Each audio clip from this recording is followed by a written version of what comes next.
नमस्कार दोस्तों, मैं राहुल शर्मा आप सभी का हार्दिक स्वागत करता हूं डिकोड डिप्लोमेसी विद राहुल पर। क्या कभी आपने कोई खबर सुनी, पढ़ी या देखी हो जिसमें रूस ने भारत का विरोध किया हो या उस देश का समर्थन या सपोर्ट किया हो जो भारत के खिलाफ बोलता हुआ आया है?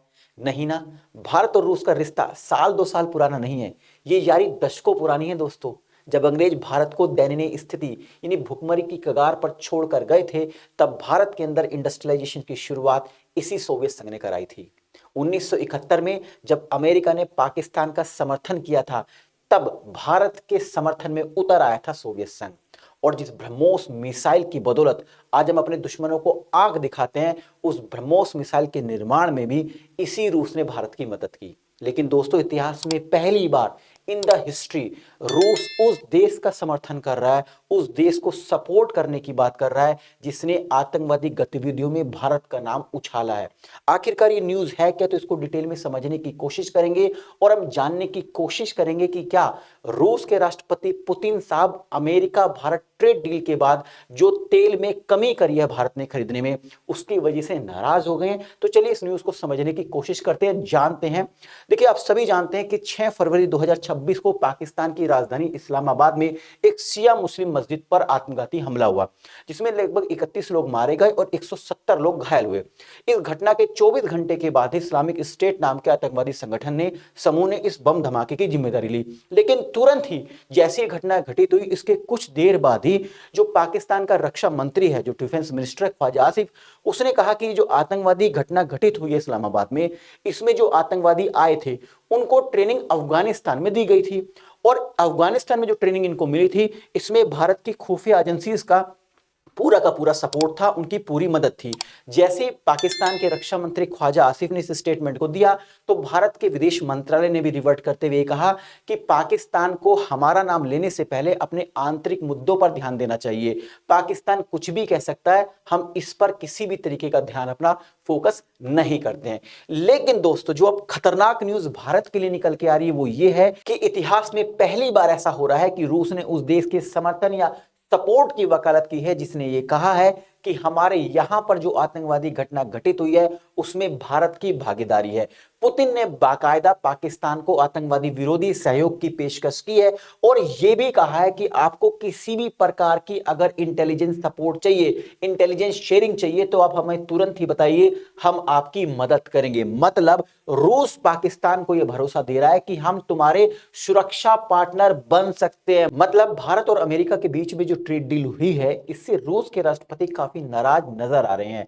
देखिए, ये जो ट्रेड डील हुई है भारत और अमेरिका के बीच में, कुछ लोग इसका सपोर्ट करते हैं, कुछ लोग इसका विरोध कर रहे हैं। कुछ लोग कहते हैं कि इस ट्रेड डील से भारत की इकोनॉमी को काफी बूस्ट मिलेगा। वहीं दोस्तों, बहुत सारे लोग ये कहते हैं कि इस ट्रेड डील से भारत का डोमेस्टिक मार्केट पूर्ण रूप से कोलैप्स हो जाएगा। आप क्या कहते हैं? इस वीडियो के कमेंट बॉक्स में मुझे जरूर बताइएगा कि इस ट्रेड डील से भारत को फायदा होगा या नुकसान होगा। लेकिन दोस्तों, इस ट्रेड डील के अंदर जो रशिया का सबसे बड़ा चिंता का विषय है वो ये है कि अमेरिका ने स्पष्ट तौर से कह दिया है कि इस ट्रेड डील के माध्यम से भारत ने स्वीकार कर लिया है कि भारत अब रूस से सस्ते दाम पर कच्चा तेल नहीं खरीदेगा और जो भी वो तेल खरीदेगा वो रूस की जगह हमसे यानी वेनेजुएला से खरीदेगा। इसीलिए हमने भारत पर जो एक्स्ट्रा 25% टैरिफ लगाया था उसको घटाकर 0 कर दिया, यानी केवल और केवल भारत पर अब भारत के प्रोडक्ट्स पर 18% टैरिफ लगेगा या कुछ प्रोडक्ट्स पर 0 लगेगा। वहीं दोस्तों, जब भारत के कुछ मंत्रियों से पूछा गया कि क्या अब भारत रूस से सस्ते दाम पर तेल नहीं खरीदेगा, तो उनकी ओर से कोई स्पष्ट जवाब नहीं आया। वाणिज्य एवं उद्योग मंत्री पीयूष गोयल से पूछा गया कि क्या अब भारत रूस से सस्ते दाम पर तेल नहीं खरीदेगा, तो उनका जवाब यह था कि इसके बारे में मुझे कोई जानकारी नहीं, इसकी जानकारी विदेश मंत्रालय यानी जयशंकर साहब देंगे। लेकिन जब जयशंकर साहब से पूछा गया तो उन्होंने ये बात पीयूष गोयल जी के ऊपर डाल दी। मतलब किसी को कुछ नहीं पता है, कोई इसकी स्पष्ट जानकारी नहीं दे रहा। आप इस क्लिप को जरा देखिए। अच्छा, ट्रंप लंबे समय से कहते आ रहे हैं कि रूस से तेल लेना बंद करे भारत, और इस डील में भी उन्होंने मैंने पहले भी बताया, प्रेस में भी बताया, ये विषय मेरा विभाग का नहीं है। मैंने ट्रेड डील फाइनलाइज की है, इसकी जानकारी फॉरेन मिनिस्ट्री पहले भी दे चुकी है, तो इस विषय में कोई और नई सूचना है नहीं। कुछ हो तो वो लोग बताएंगे। Not directly with me, because that's being handled by Commerce and Industries Minister Piyush Goyal ji. So यानी कोई क्लियरिटी नहीं है दोस्तों। लेकिन कहते हैं ना, आंकड़े कभी झूठ नहीं बोलते हैं। अब राइटर्स ने एक न्यूज पब्लिश किया जिसमें बताया गया है कि भारत और अमेरिका ट्रेड डील के बाद भारत की जो बड़ी बड़ी रिफाइनरीज हैं उन्होंने रूस से कच्चा तेल खरीदना बंद कर दिया है। यहां पर आप राइटर्स की न्यूज को पढ़ सकते हैं जिसमें बताया गया कि जो भारत की बड़ी बड़ी रिफाइनरीज हैं जैसे इंडियन ऑयल, बीपीसीएल, रिलायंस ने मार्च अप्रैल के लिए रूसी तेल की नई खरीद रोक दी है और बहुत कम ऑर्डर भारत ले रहा है ताकि यूएस इंडिया ट्रेड डील के साथ तालमेल बने। ऐसे में रूस से तेल आयात पहले की तुलना में काफी घट गया है जो लगभग 3.5 लाख बैरल प्रतिदिन हो गया है। उससे पहले दोस्तों भारत प्रतिदिन रूस से 20 लाख बैरल कच्चा तेल खरीदा करता था। लेकिन अब ऐसा क्या हो गया, और वो है दोस्तों अमेरिका का प्रेशर, यानी कि अमेरिका की ओर से स्पष्ट कहा जा रहा है, सही कहा जा रहा है। अब ये पहले 20 लाख बैरल प्रतिदिन खरीदता था, उसका माजरा क्या है तो उसके बारे में आपको थोड़ा सा बता देता हूं।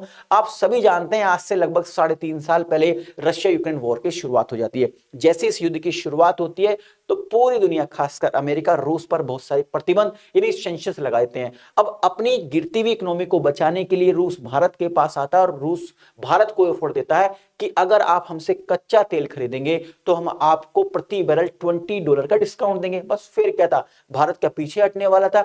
भारत ने तुरंत ही इस शानदार ऑफर को कैप्चर किया और अपनी टोटल रिक्वायरमेंट का 42% क्रूड ऑयल मार्च 2023 की मैं बात कर रहा हूं खरीदना शुरू कर दिया रूस से।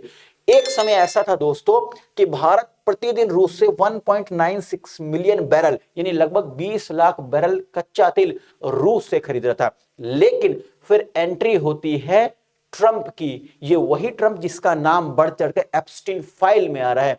ये आता है अमेरिका की गद्दी पर पुनः बैठता है और आते ही भारत के ऊपर 25% एक्स्ट्रा टैरिफ इसलिए लगा देता है कि भारत रूस से सस्ते दाम पर कच्चा तेल खरीद रहा है। और अब दोस्तों ये इंडिया यूएस जो ट्रेड डील हुई है इसमें ट्रंप ने बाकायदा ये कह दिया है कि ये ट्रेड डील परवान चढ़ी है, इसका मुख्य उद्देश्य यही है कि भारत की हामी है, भारत ने हाँ भर लिए कि वो रूस से कच्चा तेल नहीं खरीदेगा। और ये आंकड़े दिखा रहे हैं दोस्तों, इसी वजह से रूस के राष्ट्रपति ने भारत को यह जवाब दिया है कि अगर आप नजदीकियां बनाएंगे अमेरिका से तो मैं पाकिस्तान से नजदीकियां बनाऊंगा। क्योंकि जिस प्रकार से उन्होंने सपोर्ट किया है पाकिस्तान का भारत का नाम लेने के बावजूद, क्योंकि पाकिस्तान के डिफेंस मिनिस्टर ख्वाजा ने भारत का नाम लिया है कि भारत ने ही हमारे यहां पर ये आतंकवादी घटना कराई, उसके बावजूद रूस के राष्ट्रपति ने पाकिस्तान को फुल सपोर्ट की वकालत की। इससे झलक गया है कि रूस अब भारत से नाराज है और इस ट्रंप ने भारत और रूस के जो संबंध है उसमें खटास पैदा कर दी है। मैं आपको एक फोटो के साथ छोड़ता हुआ जा रहा हूं, इस फोटो को जरा बहुत ध्यान से देखिएगा दोस्तों और बताइएगा कि रूस और भारत के संबंध किस प्रकार के हैं। आई थिंक इस वीडियो के माध्यम से जो इंफॉर्मेशन मैं आप तक पहुंचाना चाहता वो पहुंच गई होगी। दोस्तों जाने से पहले एक रिक्वेस्ट है, अगर आप पहली बार हमारे चैनल पर आए हैं तो चैनल को सब्सक्राइब करना ना भूलें और हाँ बेल आइकन को जरूर प्रेस करें ताकि जो भी मेरे लेटेस्ट वीडियो आए उसका नोटिफिकेशन आप तक पहुंचता रहे। तो मिलते हैं अगली वीडियो में, तब तक के लिए स्टे ट्यून्ड, बाय बाय दोस्तों।